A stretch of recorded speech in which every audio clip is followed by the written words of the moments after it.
Admiral Dai of the Vracanar Imperial Fleet surveyed the holographic display of the newly discovered solar system. His scaled appendages twitched with anticipation as he focused on the small blue planet third from its sun. Another world for the taking, he growled to Commander Tai, his second in command. Initial scans. Tay's multiple eyes blinked in sequence as she reviewed the data. Primitive technology, sir. Pre-warp civilization. But there's something odd about their biological readings. Unusual how? Da clicked his mandibles in irritation. Their neural patterns are complex, more so than typical prey species. Day dismissed her concerns with a flick of his barbed tail. The strong consume the weak. It is the way of the universe. Prepare the scout ships. The massive Vraknar warship adjusted its trajectory toward Earth, its hull adorned with the bones of conquered species, trophies from 1,000 successful hunts across the stars. The War Council assembled in the command chamber. 6 high-ranking Vraknar officers surrounded the central strategy table, their chitinous exoskeletons reflecting the dim purple lights. Admiral Dai stood at the head, his dominant posture unmistakable even among his own kind. Our long-range probes have completed their survey, Dai said, activating the 3-dimensional projection of Earth. This planet has abundant resources and biomass. The native species appears to be in the early stages of technological development. Commander Ta stepped forward, her slender form moving with precision. The humans have achieved nuclear capability and basic space travel, but remain confined to their planet and nearest moon. Their global communication network is primitive but extensive. What of their defenses? Asked War Master Jin, his battle-scarred faceplates shifting as he spoke. Negligible, replied Ta. Their most advanced weapons would barely damage our scout ships, let alone the fleet. Admiral Dai circled the hologram, studying the continents and oceans. The Vraknar had conquered hundreds of worlds across 12 star systems. Their evolutionary path as apex predators had made them the undisputed masters of known space. No species had ever successfully resisted them. Their social structure is unusual, noted biologist Ha, the smallest of the gathered officers. They form complex cooperative groups beyond family units. They appear to value individuals who sacrifice personal gain for collective benefit. War Master Jin made a dismissive gesture with his hunting claw. Weakness. They will fall like all others. Perhaps, said Ha. But their adaptability index is the highest we've ever recorded. They survive in environments from polar ice to desert heat. Their dietary range is remarkable. Admiral Dai had heard enough. Interesting specimens for study, then, but not a threat. He expanded the hologram to show Earth's moon. We will establish our first base here. Commander Todd will lead the scout mission to assess optimal invasion points. Later, in the private quarters allocated to the command staff, Tay approached Da with unusual hesitation. The admiral was sorting through trophy bones from previous conquests, preparing spaces for human specimens. Admiral, may I speak freely? Tai asked. Day tilted his armored head. You have earned that right, Commander. Something about these humans troubles me. Their neural complexity suggests capacity for rapid problem-solving beyond what we typically encounter. Their historical records show constant warfare among themselves, driving technological advancement at accelerated rates. All the better, Day replied, running a claw along a bleached skull from the Centauri campaign. They will provide sport before they provide sustenance. Tay's secondary eyes flickered in the Vraknar expression of uncertainty. The science division has been studying intercepted transmissions.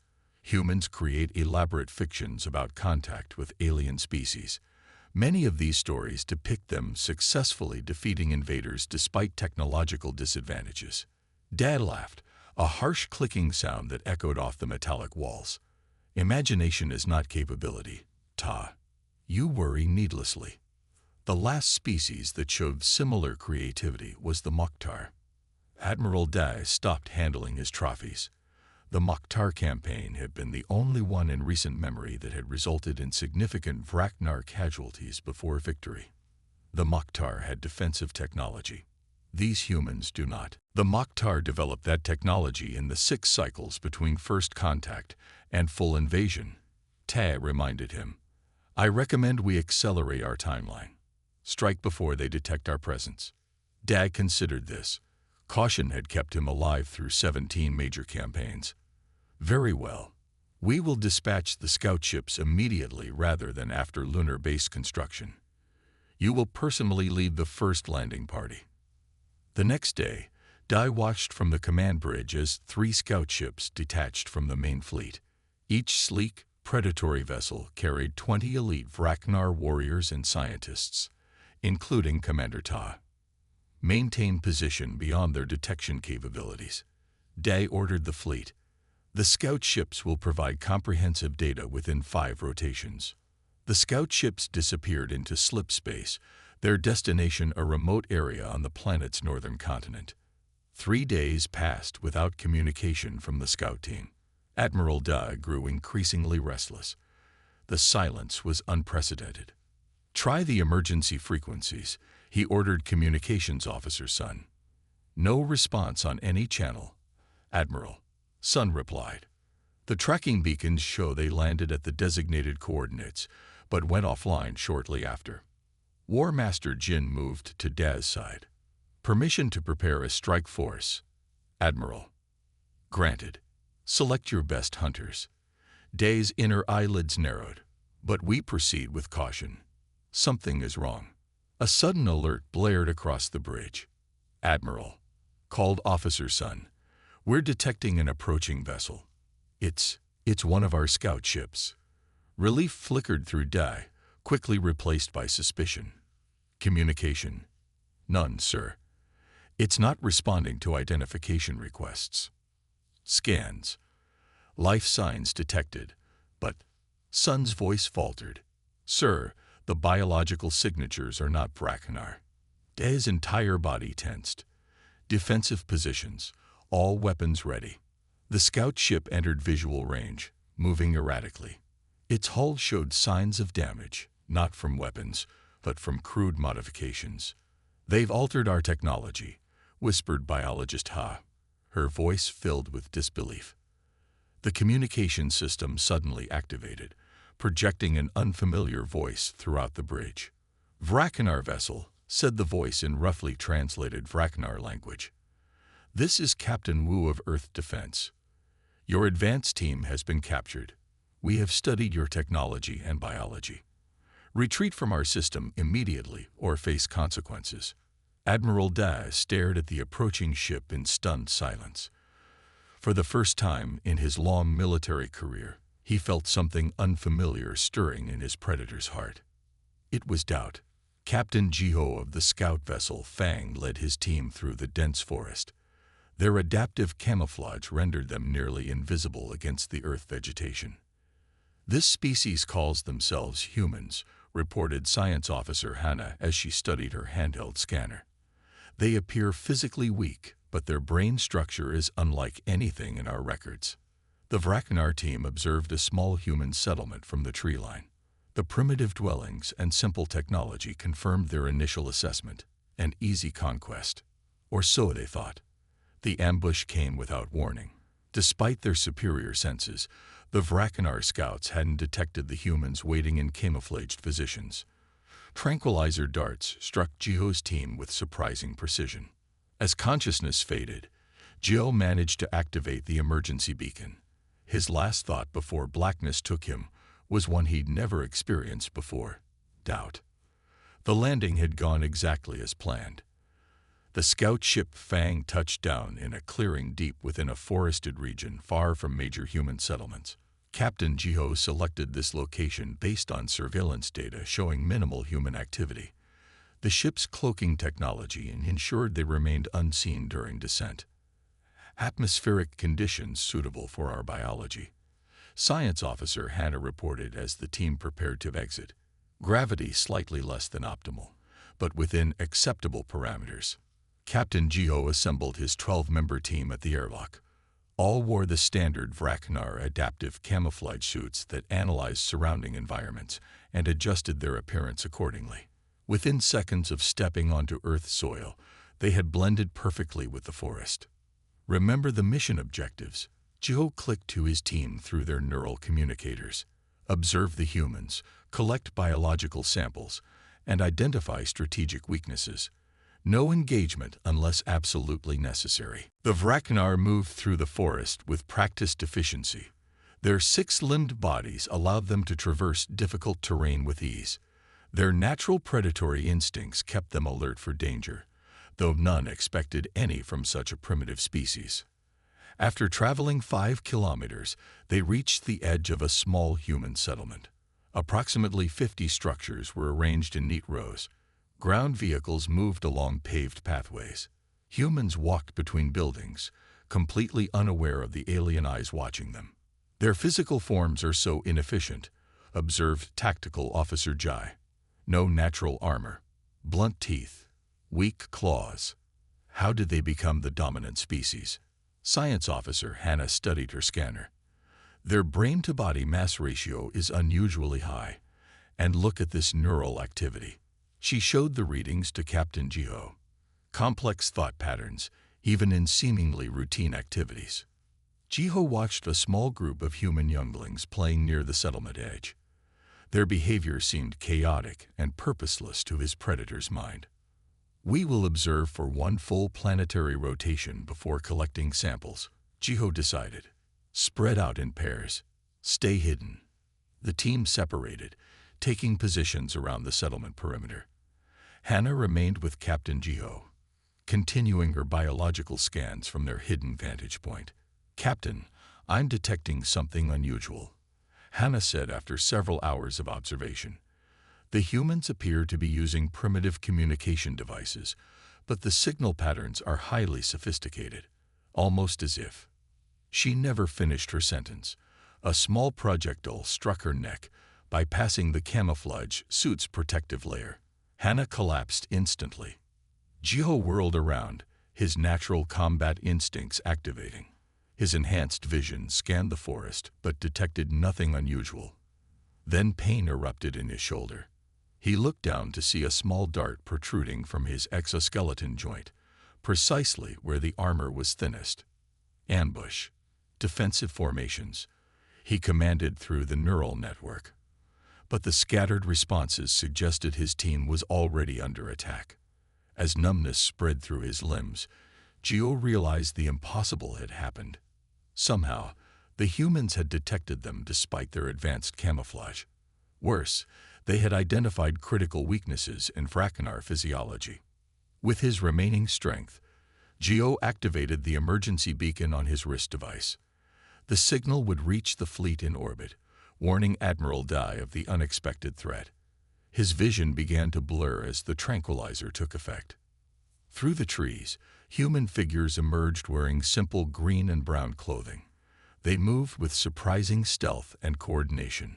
One human approached Gio, studying him without fear.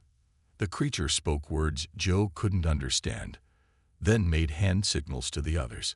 As darkness closed in, Gio experienced a sensation alien to Vraknar psychology, uncertainty about his species' superiority. The humans had outsmarted apex predators who had conquered a dozen star systems. How was this possible? Gio awoke in a brightly lit room. He was secured to a metal table, his limbs restrained by simple but effective bindings. His camouflage suit had been removed. The emergency beacon was gone from his wrist. Around him, he could see the rest of his team similarly restrained. Science Officer Hannah was on the next table, still unconscious. Tactical Officer Jai struggled against his restraints, his mandibles clicking in fury. Humans in white coverings moved between the tables, operating scanning devices and collecting samples. They spoke to each other in their strange language, occasionally pointing to specific features of Vraknar anatomy. One human approached Jiho's table. Unlike the others, this one wore a different covering with markings that suggested authority. The human leaned close, studying Jiho's compound eyes with unconcealed fascination. To Jiho's shock, The humans spoke in crude but understandable Vrakanar language. "We detected your ship entering our atmosphere," the humans said. "Your technology is impressive, but not infallible. We've been monitoring your communications for days." Geo remained silent, following standard capture protocols. Never engage with enemy interrogators. The human continued. "Your biology is fascinating. An exoskeleton with internal reinforcement, multiple redundant organs. You evolved as apex predators, didn't you?" Again, Geo remained silent, but his inner eyelids flickered in surprise. "We found your ship," the human said. "We're studying it now. Your technology will help us advance our own capabilities significantly." Another human entered the room and spoke rapidly to the leader. The news seemed important. The leader turned back to Jiho. "Your emergency beacon activated before we could block it. Your fleet knows you're in trouble. They'll come looking for you." The human leaned closer. "Tell me, Captain, do your superiors know what they're walking into? Do they understand what humans do to threats against our world?" For the first time, Jiho spoke. "You are prey. The Vrakanar are predators. It is the natural order." The human smiled, showing blunt teeth. "That's where you're wrong, Captain. On Earth, humans are the apex predators, and we've spent our entire history fighting each other. Now we finally have something else to unite against." The human straightened and walked away, speaking to the others. Jiho watched as they began preparing equipment that looked disturbingly like modified Vrakanar technology. In that moment, Captain Jiho understood Admiral Daz's grave miscalculation. The humans weren't simply prey awaiting slaughter. They were something the Vrakanar had never encountered before. A species that combined the cunning of predators with the cooperation of herd animals. And they learned with terrifying speed. Admiral Day roared in frustration as another Vrakanar cruiser exploded under human fire. Somehow, these primitive beings had adapted Vrakanar technology in mere weeks, an accomplishment that should have taken decades. "Impossible," he snarled. "How are they coordinating these attacks?" The human vessels were smaller but moved with unexpected agility. Their tactics defied Vrakanar military doctrine, which relied on overwhelming force and biological superiority. On Earth, Dr. Minho studied the captured Vrakanar specimens. They're apex predators who evolved without significant competition. She explained to military officials. Their physiology has a critical weakness. They've never developed resistance to certain bacteria common on Earth. As the Vrakanar fleet commander watched a third of his ships fall to the human counterattack, he felt something alien crawl through his nervous system. Fear. Admiral Da stalked across the command bridge of his flagship, his claws leaving small scratches in the metallic floor. The holographic battle display showed the unthinkable. Vrakanar ships retreating from human vessels. "Status report," he demanded. War Master Jin's voice came through the communication system, distorted by weapons fire in the background. "Admiral, we've lost the Claw and the Hunter. The Fang's bite is severely damaged. These humans, they've modified our own weapons to use against us." Another explosion lit up the view screen. The cruiser Endless Hunt broke apart, its core detonating in a brilliant flash. "How is this possible?"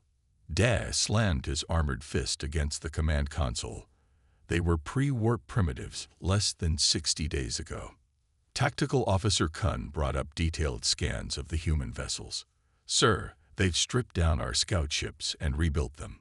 They sacrificed durability for speed and maneuverability. Their attack patterns are unlike anything in our combat records." Day watched as a small human ship darted between two Vrakanar cruisers. Instead of firing directly at the larger vessels, it targeted specific external systems. Communication arrays, sensor nodes, weapon ports. The precision was alarming.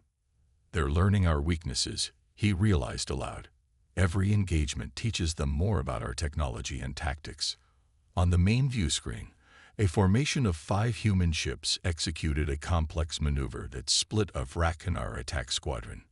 The predators, used to hunting as individuals, couldn't match the coordinated movements of the human fleet. Full retreat to defensive position Alpha, Dad ordered. Regroup and prepare for a concentrated counterattack. As the Vracanar ships pulled back to the dark side of Earth's moon, Admiral Day received a priority communication from the science vessel Endless Knowledge. "Admiral," began Chief Scientist Du, her mandibles clicking nervously, "we've analyzed the human attacks. They aren't just copying our technology, they're improving it. Their biology gives them advantages we hadn't considered." "Explain," Day demanded. "Their dual-hemisphere brain structure allows for both analytical and creative thinking simultaneously. They see patterns and connections we miss. And their social structure encourages knowledge sharing across their entire species." Day considered this information. Throughout Vracanar history, knowledge was power, kept secret, and used for personal advancement. The concept of freely sharing technological discoveries was alien to their culture. Meanwhile, on Earth, Dr. Minho moved between the secure laboratory chambers housing the captured Vracanar. Each alien was kept in a controlled environment designed to support their biology while preventing escape. Captain Jiho watched from his enclosure as Dr. Minho approached. Unlike his fellow captives who hissed and threatened, Jiho had chosen to observe and learn about these strange humans. "Your fleet is retreating," Dr. Minho told him in the Vracanar language she had learned from language files found on the scout ship. "They've lost 17 vessels in the past 24 hours. Jiho's inner eyelids flickered in shock. "Impossible. Our technology is centuries beyond yours." "Was centuries beyond ours," she corrected. "We learn quickly when our survival depends on it." In another part of the facility, General Han addressed the Global Defense Council via secure video link. Representatives from every major nation watched as he outlined the latest battle reports. "The reverse-engineered vessels performed beyond expectations," he explained. "Our pilots' experience with aerial combat gave us tactical advantages the Vracanar weren't prepared for. However, we've only bought ourselves time. Their main fleet remains largely intact." Dr. Minho joined the call. "I have potentially game-changing news. My team has identified a critical vulnerability in Vracanar biology. As apex predators who evolved without serious competition, they have minimal immune responses to certain common Earth bacteria. Specifically, several strains that humans have lived alongside for thousands of years are highly toxic to their systems." The implications were immediately clear to everyone on the call. General Han leaned forward. "Are you suggesting biological warfare, Doctor?" "I'm suggesting a defensive measure," she replied carefully. "We can use this knowledge to develop non-lethal weapons, aerosols that would incapacitate rather than kill. It gives us a way to end this conflict without genocide." Back on the Vracanar flagship, Admiral Dai prepared for their next assault. The initial shock of human resistance was wearing off, replaced by cold calculation. The Vracanar had conquered hundreds of worlds. One setback would not change the inevitable outcome. "We will target their major population centers simultaneously," he instructed his commanders. "Overwhelming force at multiple points will stretch their defenses beyond capacity." War Master Jin looked uncertain, an expression Dad had never seen on the battle-hardened officer. "Admiral, these humans don't respond like other species. When we attacked their smaller settlements, the survivors didn't flee.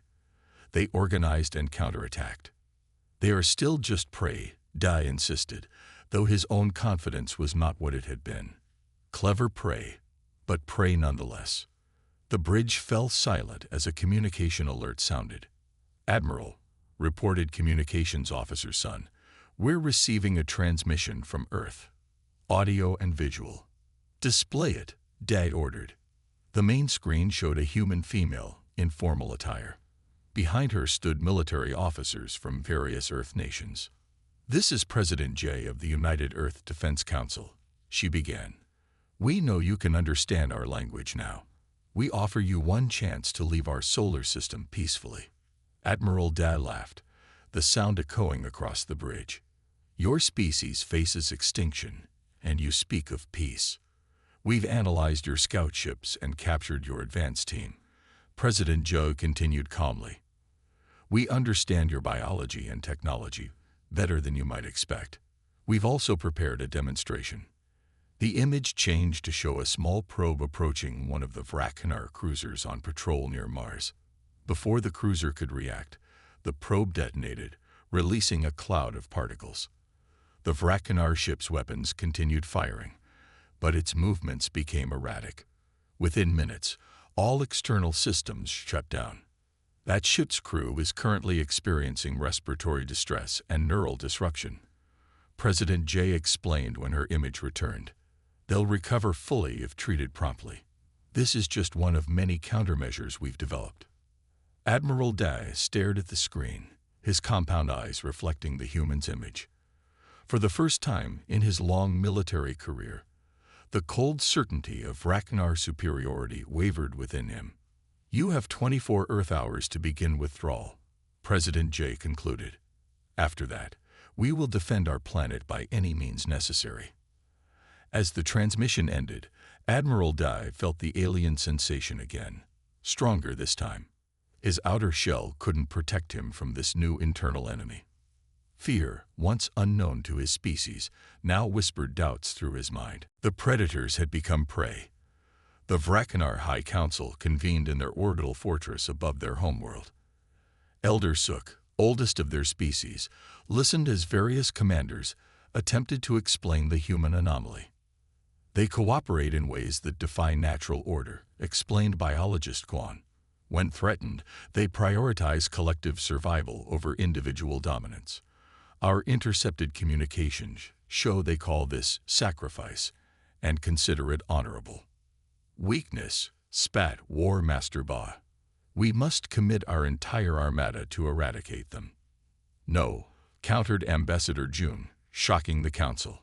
I've studied the captive humans. Their empathy, their ability to understand other perspectives, gives them strategic advantages we cannot match. We should learn from them.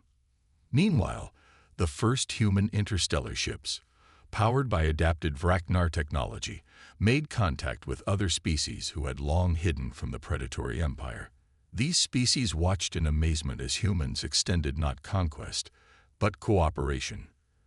The Grand Council chamber of the Vracanar orbital fortress hummed with tension.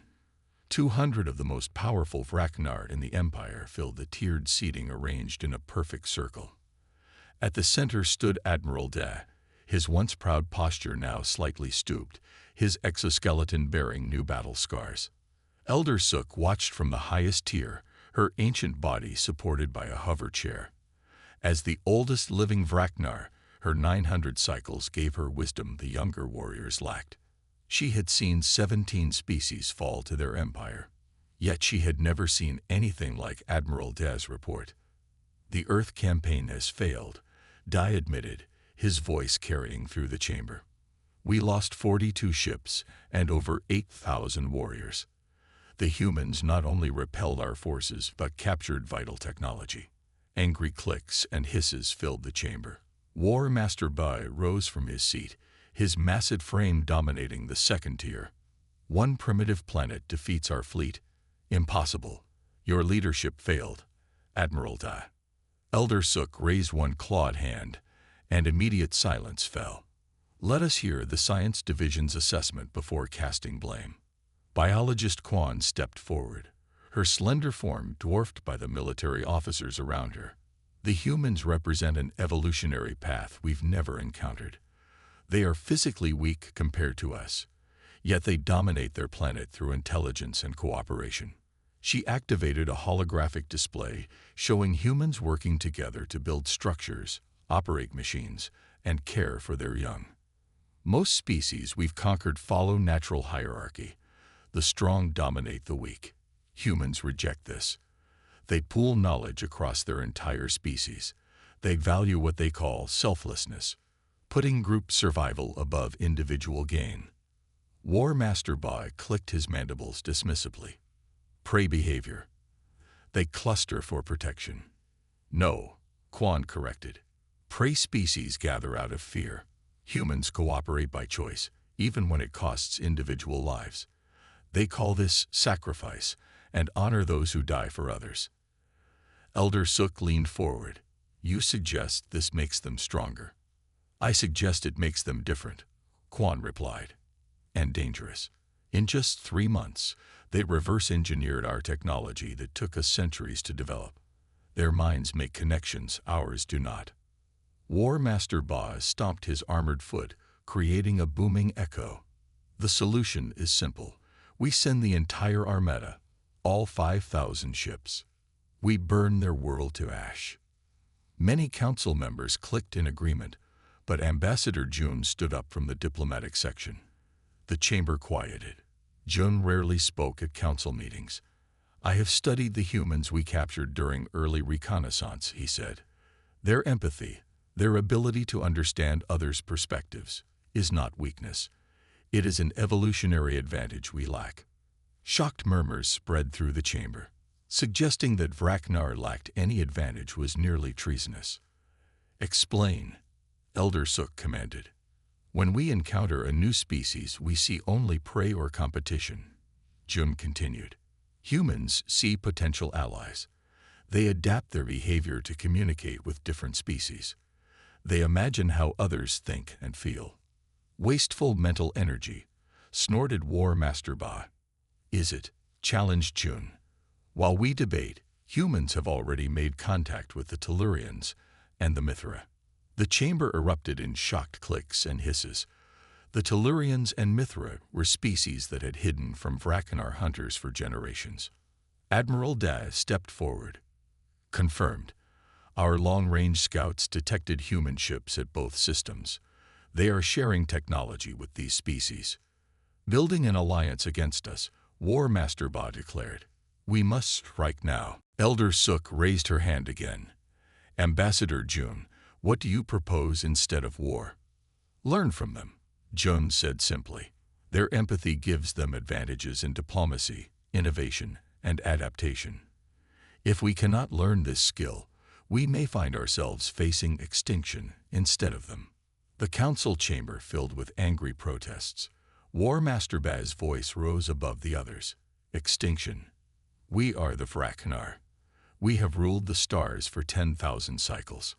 And in 3 months, Admiral Day said quietly, humans accomplished what no species has done in those 10,000 cycles. They defeated our best warriors. Far from the Vraknar homeworld, the human vessel Star Horizon approached the outer planets of the Tellurian system. Captain Mai stood on the bridge, watching the view screen as the crystalline ships of the Tellurians surrounded her vessel. They're scanning us again, reported First Officer Park. Still no hostile movements. They're curious but cautious, Mai replied. According to the data we recovered from the Vraknar ships, the Tellurians have been hiding from them for centuries. The communications officer looked up from her station. Captain, we're receiving a transmission.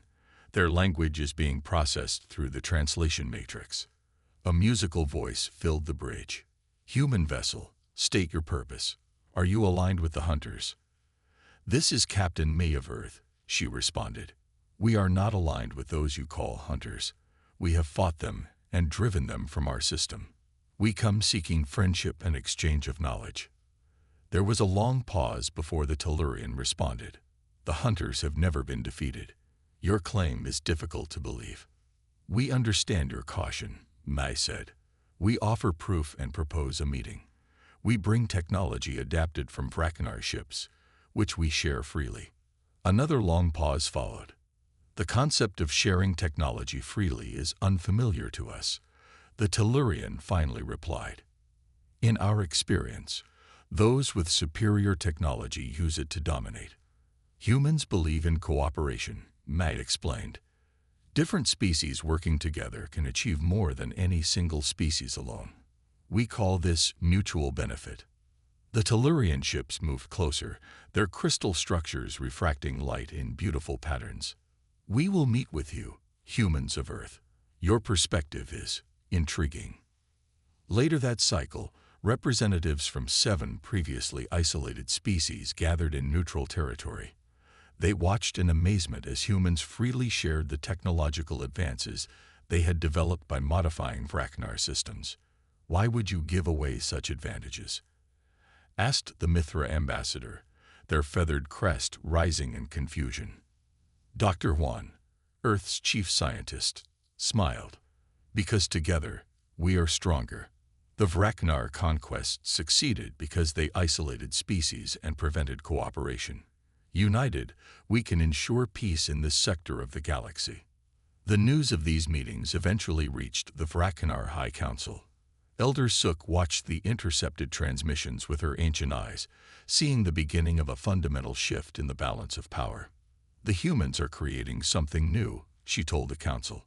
Not an empire of conquest, but a network of allies. War Master Ba remained unmoved. Prey banding together. Nothing more. Ambassador June shook his head.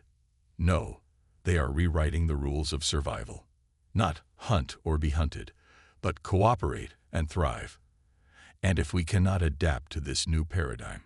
He left the thought unfinished, but Elder Sook completed it in her mind.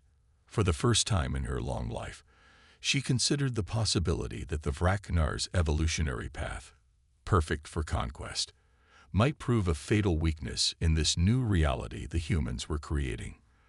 The Vraknar Armada darkened Earth's skies. Admiral Da had committed every warship to this final assault. The humans have spread their influence to 12 systems, he told his commanders. They must be stopped here. The battle raged across the solar system. Human ingenuity clashed with Vraknar biological weaponry. The turning point came when a human vessel, commanded by Captain Yunji, rescued a disabled Vraknar ship carrying juvenile specimens. Rather than exploiting this vulnerability, Yunji provided aid. Witnessing this, young Vraknar commander Sung experienced cognitive dissonance. His species' philosophy, that strength meant domination, couldn't explain why humans would save their enemies. 5 years later, the galaxy had transformed. Ambassador June and his enlightened Vraknar faction worked alongside humans to establish a new interstellar accord. Elder Sook, once the most fearsome predator in known space, now welcomed delegates from former prey species. We hunted across the stars because we feared nothing, Sook told the assembled representatives. Humans taught us that true strength comes not from fearing nothing, but from protecting everything. Around the diplomatic table, predator and prey species together forged a future none had imagined possible before humans had shown them a different path. The massive Vraknar fleet emerged from hyperspace, 5,000 warships filling Earth's orbit like a swarm of metal insects. Each vessel bristled with weapons evolved from the same biological principles that made the Vraknar apex predators. Organic technology fused with metal, living weapons designed to hunt and kill. Admiral Dai stood on the command deck of his flagship, the Eternal Hunter. Behind him, War Master Boz supervised the battle preparations with savage efficiency. The decision of the High Council had been final. Earth must be conquered, its dangerous ideas of cooperation eliminated before they spread further. The humans have established alliances with 12 former prey species, Dare reminded his commanders. This infection of weakness must be burned out here, at its source. The human defense fleet seemed pitiful in comparison. Just 400 ships positioned around Earth and its moon. Yet Admiral Dai felt no confidence. Experience had taught him that humans were dangerous precisely because they appeared weak. All ships, commence attack pattern Alpha, Dad ordered. Target their orbital defenses first. The space between Earth and the Vraknar Armada erupted in weapons fire. Beams of energy cut through the vacuum. Missile swarms tracked their targets with predatory intelligence. The first clash of forces was overwhelming, exactly as Vraknar battle doctrine demanded. Yet the human vessels moved with unexpected coordination. They formed and reformed into defensive patterns, protecting each other's vulnerabilities. When one ship was damaged, others would move to shield it while it retreated for repairs. They fight as one organism, observed Commander Sung, the youngest officer on Daz Bridge. Each vessel sacrifices individual advantage for collective success. War Master Bog clicked his mandibles dismissively. prey behavior. They cluster for protection. Yet it is effective, Sung noted, earning a sharp glare from Ba. The battle spread across the solar system. Human ships lured Vracanar vessels into asteroid fields where hidden weapons waited. Others used the rings of Saturn to mask surprise attacks. The red storms of Jupiter became battlegrounds where human pilots used the planet's gravity to execute maneuvers Vracanar ships couldn't match. 3 days into the battle, the balance remained unexpectedly even. The Vracanar had lost over 400 ships, while the humans had lost nearly half their fleet. Admiral Dai ordered a regrouping to prepare for a final massive push toward Earth itself. Captain Yunji of the human vessel Horizon watched the Vracanar fleet's movements on her tactical display. Her ship had taken damage in the last engagement, and they were running silent near Neptune's moon Triton for emergency repairs. "Captain, we're picking up unusual readings from that damaged Vracanar cruiser," her sensor officer reported. "Life signs, but they're different from adult Vracanar patterns." Yunji studied the scan results. "Juveniles. They have children on a warship. Appears to be a nursery section, ma'am. Their main engines are failing. Life support is critical." Yunji faced a tactical decision. The disabled Vracanar ship was vulnerable. Destroying it would eliminate future enemies and improve humanity's survival chances. That was what the Vracanar would do. It aligned with their philosophy that the strong eliminate the weak. "Helm, bring us alongside that cruiser," she ordered. "Prepare medical teams and environmental support units. We're going to rescue those juveniles." Her crew looked at her in shock. "Captain," her first officer said carefully, "those are Vracanar young. They'll grow up to be our enemies. Or they'll grow up remembering that humans saved them when we could have let them die." Yunji replied, "We don't win by becoming like them. We win by remaining human." Commander Sung, aboard a Vracanar support vessel, watched in disbelief as the human ship approached the disabled cruiser carrying Vracanar young. His tactical officer had already locked weapons on the human vessel. "They're vulnerable," the officer noted. "Perfect opportunity to eliminate them." Sung raised his hand. "Wait. What are they doing?" The human ship extended docking tubes to the crippled Vracanar cruiser. Sung intercepted their transmissions, offers of medical assistance, environmental support, evacuation of the juveniles. "It's a trick," his tactical officer insisted. But as Sung watched, the humans began transferring the Vracanar young to their vessel, providing them with suitable environments and medical care. The humans were expending valuable resources and risking their own safety to rescue the offspring of their enemies. In that moment, something shifted in Sung's understanding of the universe. The fundamental Vracanar belief that existence was a zero-sum competition where the strong survived by dominating the weak couldn't explain this behavior. Why would humans help those who sought to destroy them? The question echoed through his mind as he made an unprecedented decision. "Stand down weapons," he ordered. "Open a channel to that human vessel." 5 years passed. The battle for Earth had ended not with the extinction of either species, but with something far more revolutionary. A ceasefire followed by tentative diplomatic relations. Ambassador Jun stood in the grand meeting hall of the newly constructed Galactic Cooperation Center, built in neutral space between Earth and the Vracanar homeworld.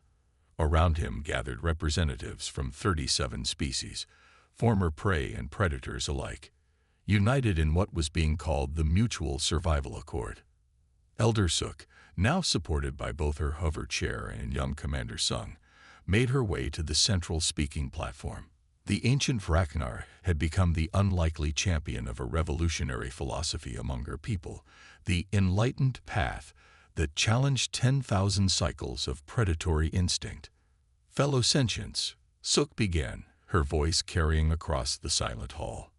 "We Vracanar hunted across the stars because we feared nothing. We believed this made us strong. Humans taught us that true strength comes not from fearing nothing, but from protecting everything."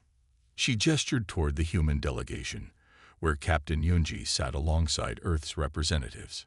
The juvenile Vracanar saved by Captain Yunji now study at Earth universities. They return to our worlds not as conquerors, but as teachers. They show us that evolution need not end with physical adaptation. Minds can evolve too. War Master Bai and his traditionalist faction had opposed this new direction. Many Vraknar still believed in the old ways, but as trading relationships with human colonies proved more profitable than conquest, as technological exchange accelerated development, more young Vraknar embraced the enlightened path. Today we sign an accord that would have been unimaginable 6 years ago. Suk continued, predator and prey, sitting as equals, ensuring the stars have room for all. Commander Sung stepped forward to help Elder Suk mark the document with her genetic signature. As he did, he caught Captain Yunji's eye across the room. He remembered the moment his understanding of the universe had changed, watching humans rescue Vraknar young instead of destroying them. That day, he had opened communication with Yunji's vessel. Their conversation had been brief but profound. He had asked the question that troubled his predator's mind. Why save those who would grow to hunt you? Her answer had been simple. Because that is how they learn not to. Now, as representatives of 37 species marked the historic accord, Sung understood. The true apex ability was not the power to kill, but the wisdom to choose not to. Humans had not defeated the Vraknar through superior strength, but by offering a better path for evolution itself. The predators had evolved, not through biological adaptation, but through the most unexpected mutation of all, the capacity to see beyond their nature and choose a different future. The end.